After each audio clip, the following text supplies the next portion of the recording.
Hello everyone, welcome to Tactim. Today in this video I'm gonna show you how to unlock and clear locked chats in WhatsApp. Before starting the video, please subscribe to Tactim. So let's get started. For this, you have to open your WhatsApp. Now click on three dots. Press on settings. Go to privacy. Now scroll down. Here you can see chat lock. Press on this.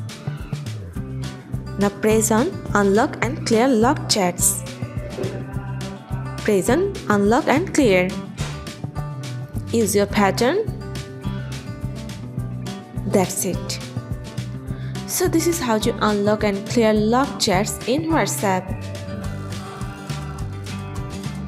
So guys, that's it. You can do this. I think this video is very helpful to you. If it was, then give a thumbs up and hit the subscribe button. And thanks for watching.